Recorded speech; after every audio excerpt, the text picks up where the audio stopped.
Hello everyone, I am Hina Gupta and welcome to my YouTube channel Guiding Autism Hearts.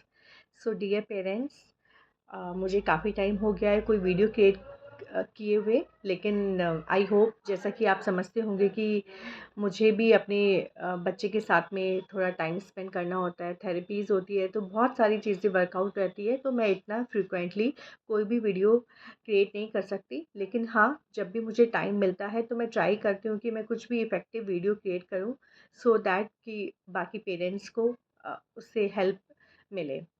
So dear parents, आज का हम topic लेते हैं। आज हम बात करते हैं mindfulness. So what is mindfulness and why it is important, and parents wellness. So why all these things are important. सबसे पहले तो क्या होता है कि mindfulness के बारे में हम बात करते हैं। mindfulness क्या होती है? सो पेरेंट्स बेसिकली आपने देखा होगा कि हम अपने बच्चों के लिए उनके अकॉर्डिंगली हम कोई भी अपने लिए जो भी कोई भी हम टास्क कर रहे होते हैं, तो हम उसमें फुली डेडिकेटेड होके कोई भी टास्क नहीं कर पाते।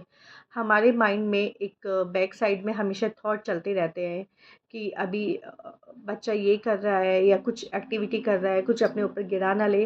सो दीज आर द थिंग्स। तो सबसे पहले हमें ये ध्यान रखना है कि सबसे पहले हमें अपने आप से एक प्रॉमिस करना है कि सेल्फ केयर इज़ मस्ट। सबसे पहले तो हमें अपना ध्यान रखना है, क्योंकि अगर हम अपना ध्यान रख पाएंगे तभी हम अपने बच्चों का ध्यान रख पाएंगे।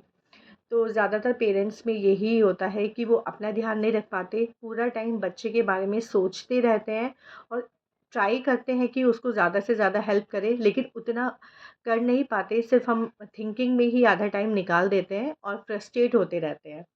तो सबसे हमारा मेजर पॉइंट्स यही है कि सबसे पहले हमें खुद को काम डाउन रखना है, खुद की सेल्फ केयर करनी है और खुद के लिए थोड़ा-सा हमें टाइम निकालना है मॉर्निंग में। या तो आप कोई भी ब्रीदिंग एक्सरसाइजेस या कोई भी आप थोड़ी बहुत योगा आप स्टार्ट करो, आप योगा कर सकते हैं, सो दैट कि आपका फुल डे एकदम फ्रेश जाए। और बच्चे के उठने से पहले ही हमें इस तरह से प्लान आउट करना है कि हमें ये टारगेट रखना है कि उसके उठने से ही पहले हमें विद इन 1 आवर बिफोर और 2 आवर बिफोर हमें अपनी सारी एक्सरसाइजेस, माइंड रिलैक्सेशन एक्सरसाइजेस खुद के लिए टाइम देना है, सो दैट कि हम कंप्लीट डे को अच्छे से प्लान कर पाए। तो इन सब चीज़ों से हमें डबल बेनिफिट होते हैं। सबसे पहले तो हमने खुद को हमने रिलैक्स किया, हमारी बॉडी रिलैक्स होती है, हमारा ब्रेन रिलैक्स होता है और सेकेंडली हमें पेशेंस डेवलप होता है। तो सबसे मेजर सिचुएशंस यही रहती है कि हम में इतना पेशेंस नहीं होता है। हम बच्चे के साथ में उसको टैकल करते-करते हम फ्रस्ट्रेट हो जाते हैं, और वो फ्रस्ट्रेट का रीज़न्स होता है कि ऐसे आपने देखा होगा कि हस्बैंड वाइफ में क्लैशेज़ होने लगते हैं। अगर आपकी न्यूक्लियर फैमिली है या आपकी जॉइंट फैमिली है, तो हर किसी का बच्चे की वजह से क्लैशेज़ होने लगते हैं, क्योंकि आप भी ये सिचुएशंस फैमिली के साथ में आती होगी, क्योंकि बच्चे को सँभालना एक काफ़ी क्रिटिकल टास्क है। उस बीच में क्या होता है कि बाकी लोगों में आपस में इश्यूज़ क्रिएट होते रहते हैं, तो उसका सीधा इम्पैक्ट हमारे बच्चे के ऊपर पड़ता है। तो सबसे पहले आई होप हम मदर्स को ये कॉन्फिडेंस लेके आना है कि सबसे पहले तो हमें अपने अंदर सबसे ज़्यादा पेशेंस क्रिएट करना है। और वो पेशेंस क्रिएट अगर आप धीरे-धीरे थोड़ा योगा या कोई रिलैक्सेशंस एक्सरसाइज करते हो, माइंड एक्सरसाइज करते हो, तो उसी से ही वो डेवलप होता है। तो हम अगर हम daily half an hour 30 minutes हम अपने लिए निकालें, अपनी माइंड रिलैक्सेशन एक्सरसाइजेस करें, तो उससे हमारा पेशेंस भी डेवलप होगा। और सेकेंडली हमें ये नहीं सोचना है कि जनरली मदर्स के साथ में होता है कि आप घर का भी सारा वर्कआउट कर रहे हो, आप बच्चे को भी देख रहे हो, आप थेरेपीज़ पे भी लेके जा रहे हो। उसके बाद भी क्या होता है कि ये ऑटिज़म डिसऑर्डर्स ऐसी चीज़ है कि बच्चे में रिज़ल्ट बहुत स्लो आता है। आता डेफ़िनेटली है, लेकिन उसका जो फ्रीक्वेंसी है स्लो आता है, तो उसमें नेचुरली फ्रस्ट्रेशंस हो जाती है फैमिली में। तो और हमें ये लगता है कि ऑलरेडी हम इतना कर रहे हैं, फिर भी हमें सुनने के लिए मिल रहा है। जनरली फैमिलीज़ में जो होता है, मैं आपको एक कॉमन प्रॉब्लम बता रही हूँ। तो सबसे पहले तो आपको भले ही आपके हस्बैंड हो, आपके इन-लॉज़ हो या किसी का भी आपको ऐसे सपोर्ट अगर नहीं मिल पा रहा है, कुछ मदर्स को अगर नहीं मिल पा रहा है मेंटली सपोर्ट, तो आप परेशान मत होइए। आप अपना पेशेंस इस तरह से डेवलप कीजिए कि आपको यही सोचना है कि मेरे को अपना होम एंड बच्चे को मुझे खुद ही देखना है और खुद ही ट्राई आउट करना है। बिकॉज़ आप ये भी समझिए कि हस्बैंड भी वर्किंग होते हैं, वो ऑफ़िसेज़ कर रहे हैं। जो मदर वर्किंग नहीं है, जिन्होंने ऑलरेडी बच्चे के लिए जॉब क्विट किया है या फिर अभी वो हाउसवाइफ़ है, तो इन बच्चों के सँभालने में तो बहुत ज़्यादा मेहनत है, बहुत ज़्यादा एफ़र्ट्स जाते हैं। लेकिन फिर भी हमें अपने आप को ये नहीं सोचना है कि हम इतना कर रहे हैं और फिर भी हमें इस तरह से ट्रीट किया जा रहा है। तो सबसे पहले आप अपने माइंड में से, आपका मेजर पॉइंट यही है कि आप सारे नेगेटिव थॉट्स जो भी आपके माइंड में आते हैं, आपको सबको निकालना होगा। जो भी आप जितने भी नेगेटिव थॉट्स हैं, थॉट्स आएँगे, आप थॉट्स आने के ऊपर कंट्रोल नहीं कर सकते, लेकिन हमें ट्राई क्या करना है कि जो भी हमारे थॉट्स एंड मूड्स, हमारी जो भी फीलिंग्स हमारे माइंड में आ रही है, उन सबको हमें कन्वर्ट करना है एज़ ए पॉजिटिव थॉट से, सो दैट कि जितने भी नेगेटिव थॉट्स हमारे माइंड में आ रहे हैं, हम सब उन थॉट्स को अपने पॉजिटिव थॉट से ओवरकम करें, सो दैट कि फिर हम अपने बच्चे के साथ में 100% अच्छे से काम कर पाएँगे। तो आज का मेजर सेशन का टॉपिक यही है कि हमें एज़ ए मदर अपने आप को स्ट्रॉन्ग करना है। अपने आप की सेल्फ केयर भी इम्पॉर्टेंट है। अपने हेल्थ इश्यूज़ जो भी हैं या अपने लिए हमें 24 आवर्स में से 1 आवर हमें ज़रूर निकालना है। एंड सेकेंडली अपने अंदर पेशेंस हमें डेवलप करने का डेली ट्राई करना है। तो इन सब चीज़ों से अगर हम करेंगे तो आप देखोगे कि बाकी लोग अगर आपको कोई फैमिली में कुछ भी कहे कि आप तो कुछ कर ही नहीं रहे, तो आपको उन सब चीज़ों से इम्पैक्टेड नहीं होना है। फॉर अ सेकंड के लिए, फॉर अ व्हाइल आपको थोड़ा बुरा लगेगा, लेकिन हमें ट्राई करना है कि हम उन चीज़ों से ओवरकम करें, आर्ग्यूमेंट्स नहीं करें घर में। क्योंकि जितना हम पॉजिटिव रहेंगे, आर्ग्यूमेंट्स नहीं करेंगे, भले ही बच्चे हमें कुछ बच्चे एक्सप्रेस करके नहीं बता पाते हैं, वो हमें देख रहे हैं, फ़ील कर रहे हैं, ऑब्ज़र्व कर रहे हैं, लेकिन उन सब का नेचुरली इम्पैक्ट बच्चों के ऊपर पड़ेगा। सो एज़ ए मदर हमें इस बारे में सोचना है।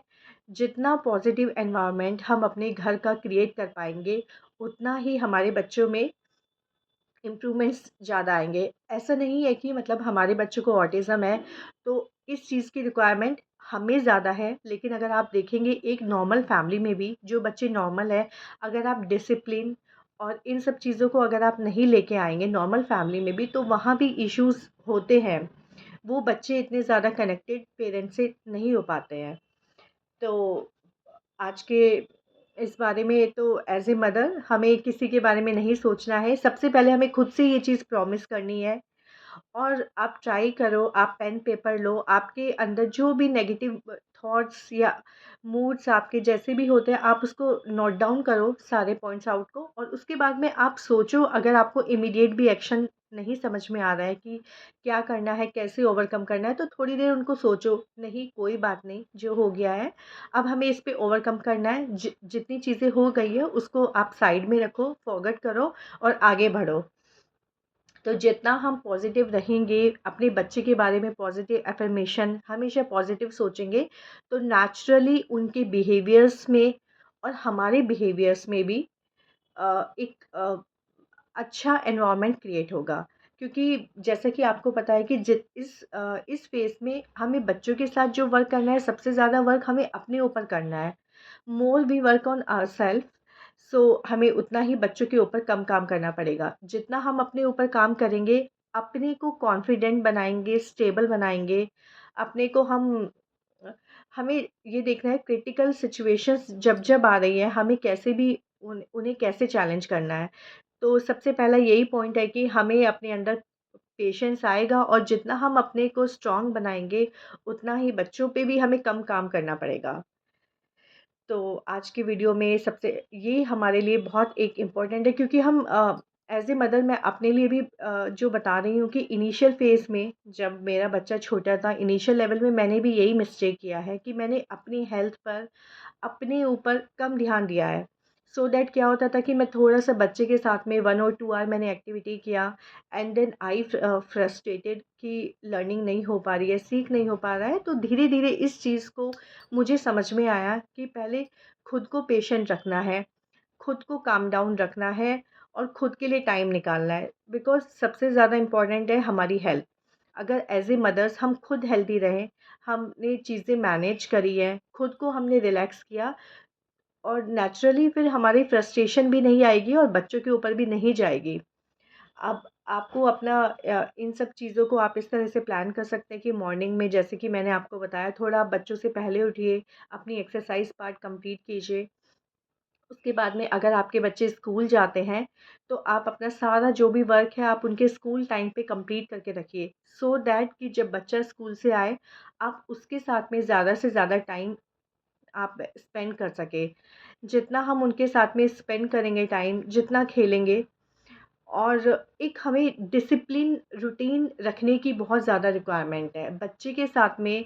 इस चीज़ में हमें डेली एक रूटीन सेट करना है, रूटीन हमारा बहुत इम्पोर्टेंट है।